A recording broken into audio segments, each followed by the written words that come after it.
നമ്മുടെ ഓണ വണ്ടി എത്തിയിരിക്കുന്നത് ഒരു സ്നേഹ കൂട്ടായ്മയിലാണ്.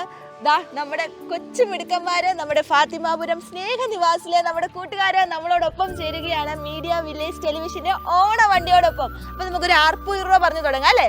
ആർപ്പോ ഓ അടിപൊളി. അപ്പൊ ഈ ഒരു എനർജി തന്നെ നമുക്ക് തുടങ്ങാം. എങ്ങനെയുണ്ട് ഓണാഘോഷമൊക്കെ? ഓണമൊക്കെ അടിപൊളിയായിട്ട് ആഘോഷിച്ചോ? നല്ലതായിരുന്നു. ഗെയിം കളികളൊക്കെ കളിച്ചോ? എന്തൊക്കെ കളികളാ കളിക്കുന്നേ? പിന്നെ നാരങ്ങ സ്പൂണും. പിന്നെ ഇത് നമ്മൾ ഇങ്ങോട്ട് നോക്കുമ്പോ ഇവിടെ 2 ക്യാരക്ടേഴ്സ് ഉണ്ട്. ഒന്ന് നമ്മുടെ മഹാബലിയും ഒന്ന് വാമനനും. അപ്പൊ ഇതാരും ഇങ്ങനെയൊക്കെ ഒരുക്കി തന്നത്? അമ്മമാർ ഒരുക്കി തന്നത് അല്ലേ? അമ്മമാർ എന്തൊക്കെ കാര്യങ്ങൾ ഈ പാട്ടിനൊക്കെ വേണ്ടി പഠിപ്പിച്ചു തന്നു? ട്യൂണൊക്കെ പഠിപ്പിച്ചു തന്നു. പിന്നെ എങ്ങനെയാ നിൽക്കേണ്ടതെന്നൊക്കെ പഠിപ്പിച്ചു തന്നു. ഓക്കെ. അപ്പൊ ഈ ഓണത്തെ കുറിച്ച് പറയുമ്പോഴേ നമ്മൾ അത്തപ്പൂക്കളമൊക്കെ ഇടുന്നതിനെ കുറിച്ച് നമുക്കറിയാലോ. ഈ അത്തപ്പൂക്കളങ്ങളിൽ ഉപയോഗിക്കുന്ന പൂക്കൾ ഏതൊക്കെയാണെന്ന് അറിയാവോ? ചെമ്പരത്തി, മുല്ല, റോസ, ജമന്തി. ഓക്കെ, അത്രയും പൂക്കളൊക്കെ ഇവർക്ക് അറിയാം. ഇനി നമുക്ക് ചോദിക്കാനുള്ളത്, നമുക്ക് എല്ലാവർക്കും, എനിക്കും ഏറ്റവും ഇഷ്ടമുള്ള ഒരു സാധനമാണ് ഓണത്തില് ഓണസദ്യ. അപ്പൊ ഓണസദ്യയിൽ ഏറ്റവും ഇഷ്ടമുള്ള കറി ഏതാ? പരിപ്പ്. മാവേലിക്ക് ഏതാ മാവേലി ഏറ്റവും ഇഷ്ടമുള്ള കറി? സാമ്പാർ. അപ്പൊ മാവേലിയുടെ ഫേവറേറ്റ് കറി സാമ്പാറാണ്. അപ്പൊ ഓണസദ്യയൊക്കെ ആസ്വദിക്കുന്നുണ്ട് അല്ലേ?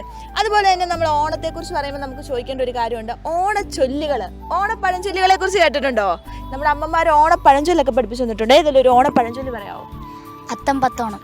ഈ അടുത്തത് ഓണം വന്നാലും ഉണ്ണി പറഞ്ഞാലും കോരന് കഞ്ഞി കുമ്പിളിൽ തന്നെ. അടിപൊളി. നെക്സ്റ്റ്. കാണം വിറ്റും ഓണം ഉണ്ണണം. അടിപൊളി. 3 ഇനി പറയാൻ പറ്റുമോ? അത്രേ ഉള്ളൂ, 3. അപ്പൊ നല്ലൊരു ഐഡിയ കൊടുക്കണം. 3 ഓണച്ചൊല്ലികൾ പറഞ്ഞിട്ടുണ്ട്.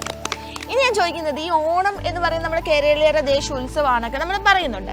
അപ്പൊ ഈ ഓണത്തിന് ഒരു ഐതിഹ്യം ഉണ്ടല്ലോ, ഒരു കഥയുണ്ട്. കഥ ആർക്കാ പറയാൻ പറ്റുന്നേ? പറഞ്ഞോ. ഒരു ദിവസം ഒരു രാജാവ് ഉണ്ടായിരുന്നു. ഓക്കെ. ആ രാജാവിന്റെ പേരെന്താ? മാവേലി. ഓക്കെ. അപ്പോഴാണ് ഈ ശ്രീകൃഷ്ണനാണോ? അല്ല, പോരട്ടെ. അവർക്ക് ദേവന്മാർക്ക് അസൂയ തോന്നി. അപ്പം ഈ രാജാവിന്റെ അടുത്തേക്ക് ഈ വിഷ്ണു ആരുടെ രൂപത്തിലാ വന്നേ? ബ്രാഹ്മണന്റെ രൂപത്തിൽ വന്നു. അപ്പം വിഷ്ണുവാൻ ചോദിച്ചു, എനിക്ക് 3 അടി മണ്ണ് വേണം. അപ്പം ഈ നമ്മുടെ മഹാബലി രാജാവ് അളന്നു നോക്കി. അപ്പം 3 അടിയല്ലായിരുന്നു. അപ്പം 3ാമത്തെ അടിയായിട്ട് രാജാവ് എന്ത് കൊടുത്തു? തല കുനിച്ചു കൊടുത്തു. അപ്പം നമ്മുടെ ഈ ശ്രീകൃഷ്ണൻ ബ്രാഹ്മണൻ നമ്മുടെ ഈ രാജാവിനെ ചവിട്ടി 3 അടി. അങ്ങനെയാണ് നമ്മുടെ ഓണം ഉണ്ടായത്. അപ്പൊ ഓണം ഉണ്ടായത് എങ്ങനെയാന്നും കൂടി പറയണ്ടേ? ഓണം ഉണ്ടായത് എങ്ങനെയാ? അപ്പൊ മഹാബലി ഒരു കാര്യം ആവശ്യപ്പെട്ടില്ല. എന്തായിരുന്നു ആവശ്യപ്പെട്ടെ? മഹാബലി പറഞ്ഞു, ഓരോ ചിങ്ങമാസത്തിലും തന്റെ ശിഷ്യരെ കാണാൻ വരുന്നു.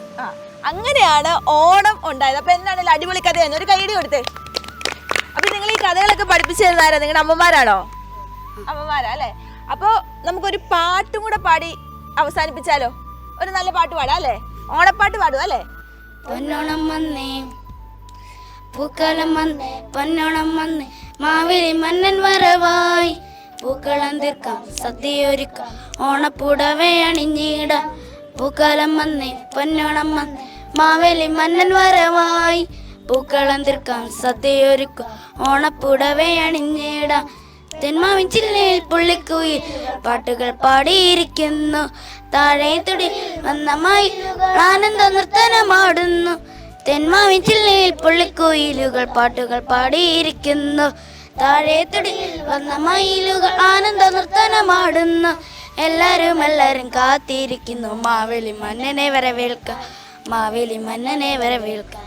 പൂക്കാലം വന്നേ, ആഹാ പൂക്കാലം വന്നേ, പൊന്നോണം വന്നേ, മാവേലി മന്നൻ വരവായി, പൂക്കളം തീർക്കാം, സദ്യയൊരുക്കാം, ഓണപ്പുടവ അണിഞ്ഞിടാം. യെസ്. അപ്പൊ ഓണപ്പുടവകളൊക്കെ അണിഞ്ഞ് ഒരു ഓണക്കാലത്തെ വരവേക്കാൻ ഞങ്ങൾ എല്ലാവരും ഒരുമിച്ച് കഴിഞ്ഞിരിക്കുന്നു. അപ്പൊ നമുക്ക് നമ്മുടെ പ്രിയപ്പെട്ട പ്രേക്ഷകർക്ക് വേണ്ടി ഒരു ഹാപ്പി ഓണം ഒരുമിച്ച് പറയാം അല്ലേ? അപ്പോൾ സ്നേഹനിവാസിലെ ഞങ്ങളുടെ പ്രിയ കൂട്ടുകാരുടെയും ഒപ്പം മീഡിയ വില്ലേജ് ടെലിവിഷന്റെയും എല്ലാ പ്രിയ പ്രേക്ഷകർക്കും ഞങ്ങളുടെ